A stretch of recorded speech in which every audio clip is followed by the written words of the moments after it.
Benarkah Konstantinopel tidak layak diperangi oleh kaum muslimin?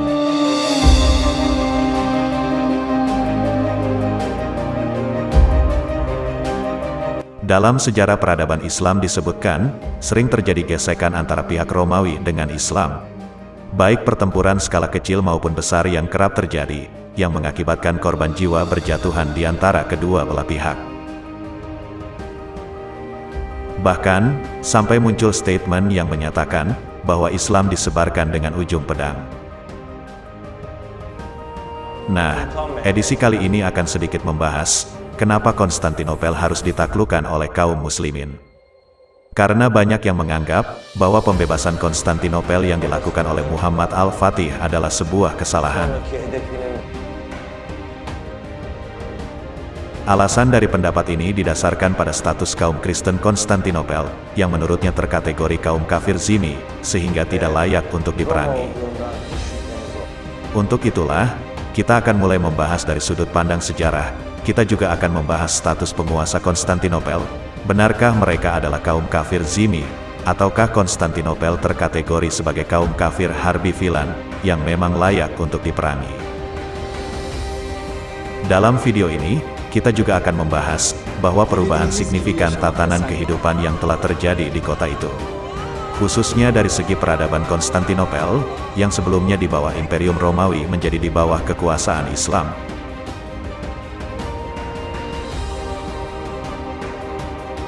Artinya, perubahan sistem peradaban yang terjadi di sana tidak mendapatkan penolakan dari penduduk setempat, kecuali dari penguasanya sendiri, karena takut kehilangan kursi kekuasaannya.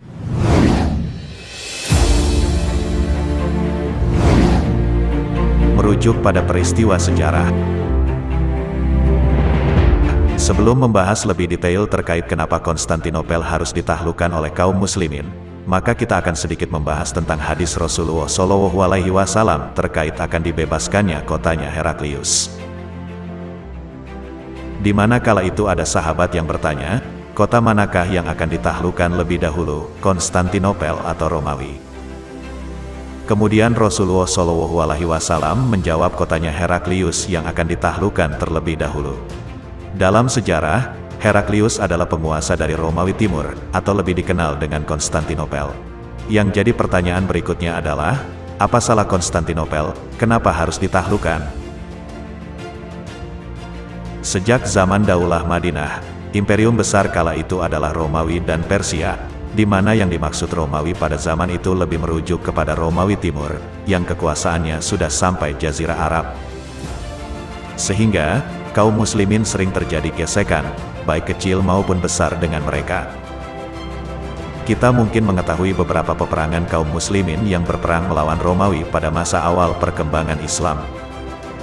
Di antaranya adalah Perang Yarmuk, Perang Mu'tah, sampai pada peristiwa ekspedisi Perang Tabuk.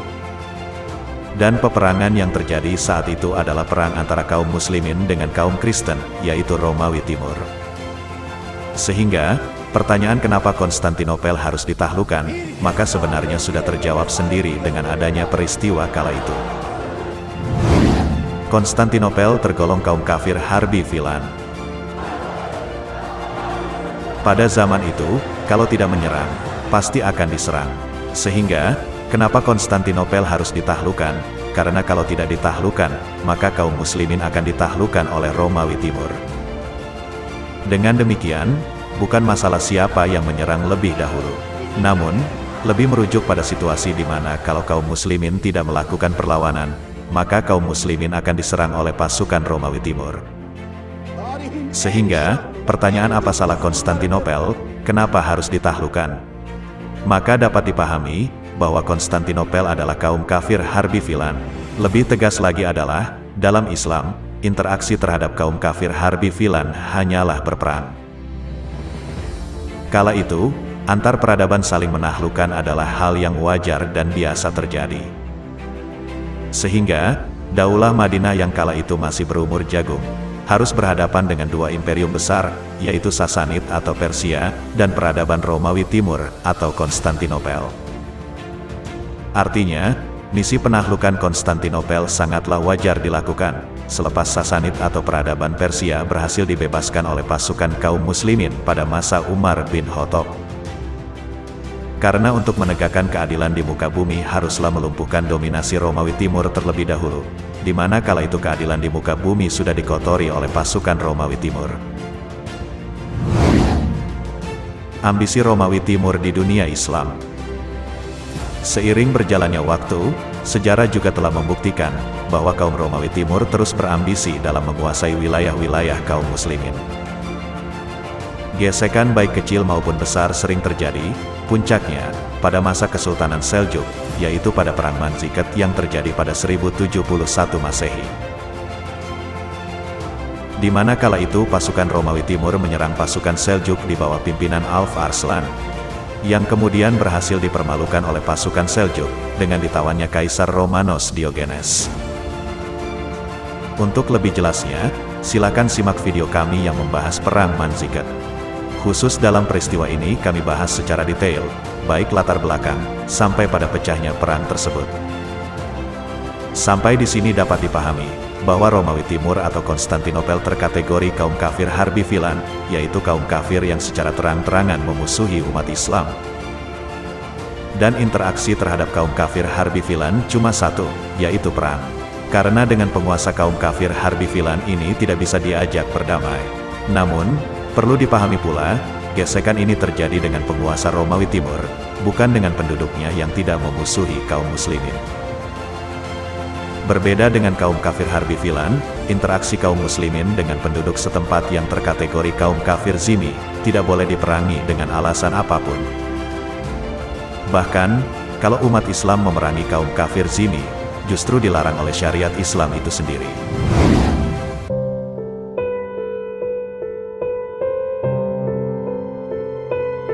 Pembebasan dalam Islam berbeda dengan penjajahan kaum kufar.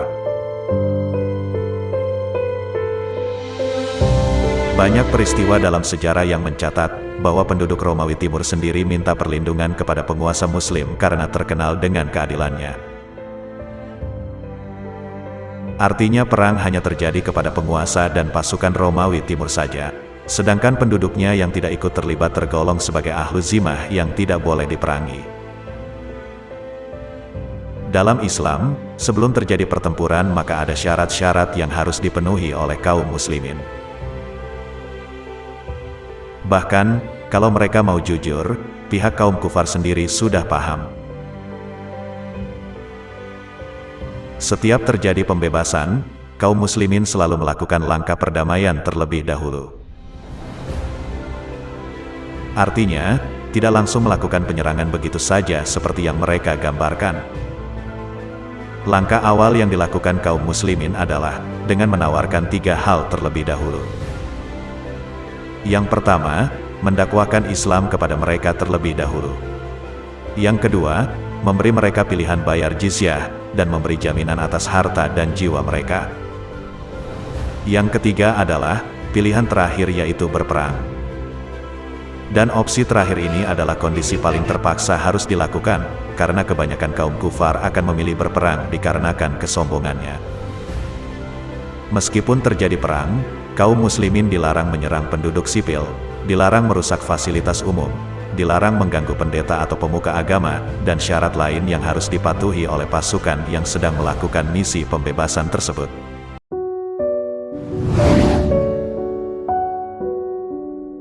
Dengan demikian, Konstantinopel harus ditaklukkan oleh kaum muslimin karena mereka terkategori kaum kafir harbi filan, yang dengan terang-terangan memusuhi umat Islam.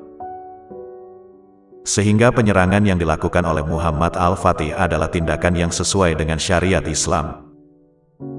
Hal ini dibuktikannya setelah Konstantinopel jatuh ke tangan kaum muslimin, di mana Sultan Muhammad Al-Fatih tetap membiarkan penduduk lokal tetap berada dalam agama lamanya, yaitu Kristen, Yahudi, dan keyakinan lainnya. Bahkan Al-Fatih sendiri menjamin kebebasan bagi mereka dalam beribadah, membiarkan gereja tetap berdiri, dan memberikan keadilan yang sama kepada penduduk non-Muslim. Ringkasnya, pasca Konstantinopel dikuasai kaum muslimin, kehidupan di sana mengalami lonjakan drastis, khususnya dalam hal keadilan, pemerataan kesejahteraan, serta penghidupan yang layak bagi penduduk Konstantinopel. Dan inilah realisasi Islam rahmat bagi seluruh alam, yang bisa dirasakan langsung, bukan hanya penduduk Muslim, namun penduduk non-Muslim pun ikut merasakan kemuliaan Islam ketika berkuasa.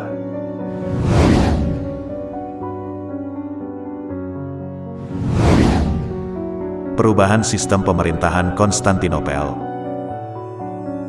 Seperti kita ketahui bahwa sebelum dikuasai oleh kaum muslimin, Konstantinopel menggunakan sistem pemerintahan yang merujuk pada peradaban Romawi. Semenjak Islam berkuasa di sana, sejak itu pula telah terjadi pergantian sistem kehidupan, yaitu dari sistem Romawi berganti dengan sistem Islam. Artinya, penduduk Konstantinopel kala itu diatur dengan aturan Islam, karena Utsmaniyah sendiri menerapkan hukum pemerintahan yang berlandaskan syariat Islam.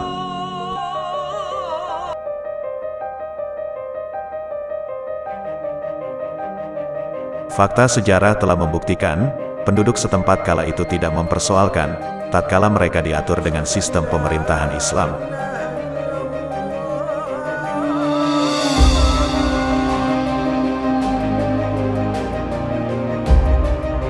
Ringkasnya, penduduk sipil Konstantinopel tidak mau ambil pusing, penguasanya mau menerapkan sistem pemerintahan apa, penguasanya mau menggunakan bentuk negara seperti apa, karena yang mereka butuhkan sebenarnya bukanlah model pemerintahan, tetapi yang mereka butuhkan adalah kebutuhan mendasar mereka bisa terpenuhi. Bahkan, kebutuhan mendasar mereka yang sebelumnya tidak terpenuhi oleh penguasa Romawi Timur, justru malah bisa direalisasikan oleh pemerintahan Islam. Seperti keadilan, penghidupan yang layak, toleransi, serta hak-hak lain bagi penduduk setempat bisa terpenuhi secara maksimal. Dengan demikian, ketika terjadi penolakan sistem Islam diterapkan di sebuah wilayah, maka yang paling lantang menolak adalah para penguasanya sendiri, karena mereka akan kehilangan kursi kekuasaannya, atau pihak-pihak yang merasa terancam kepentingannya. Kalaupun mereka menolak dengan alasan yang seolah-olah mengatasnamakan kepentingan rakyat, maka itu hanyalah bualan belaka. Karena dalam sejarah telah membuktikan, penduduk sipil Konstantinopel tidak peduli, mereka mau diatur dengan sistem pemerintahan model apa. Makanya tidak mengherankan, kalau di kalangan penduduk non-Muslim saat itu muncul pernyataan yang fenomenal, lebih baik di bawah kekuasaan sorban bangsa Turki, daripada di bawah kekuasaan topi kardinal. Sebaliknya, tidak pernah ditemukan dalam sejarah, tentang adanya statement, topi kardinal harga mati. Kecuali dari pihak penguasanya, atau pihak-pihak yang terancam kepentingannya dengan adanya sorban bangsa Turki. Lebih lanjutnya lagi, sorban Turki merupakan ancaman bagi penguasa Romawi Timur.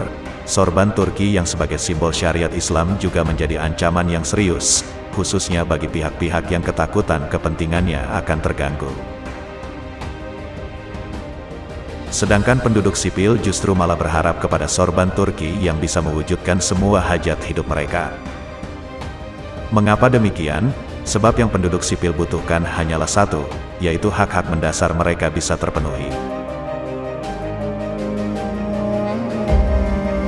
Perlu digarisbawahi, dalam pembahasan ini, kita sedang membahas sejarah Konstantinopel, bukan wilayah yang lain. Dengan demikian, sejarah telah membuktikan hal tersebut. Utsmaniyah mampu bertahan selama berabad-abad tersebut sebenarnya telah menunjukkan kepada kita, bahwa penduduk setempat yang notabene-nya bukan dari kalangan Muslim, bisa menerima kehilafahan Utsmaniyah dengan baik. Hal ini disebabkan, kehilafahan Utsmaniyah bisa memberi rasa keadilan, bisa mencukupi kebutuhan rakyatnya, bisa menciptakan toleransi antar beragama, dan bisa melayani rakyatnya dengan sebaik-baiknya.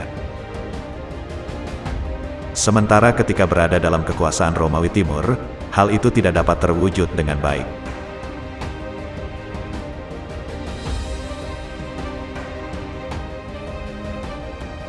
Dan inilah yang dimaksud Islam rahmat bagi seluruh alam, yang hanya bisa diwujudkan ketika syariat Islam diterapkan secara menyeluruh di sebuah negeri, seperti yang telah diterapkan Utsmaniyah di Konstantinopel.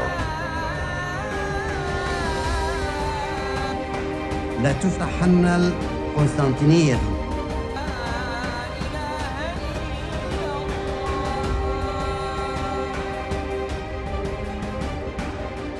yaşamakta serbest. قال رسول الله صلى الله عليه وسلم لتفتحن القسطنطينية فلني عمل أمير ولني عمل جيش ذلك الجيش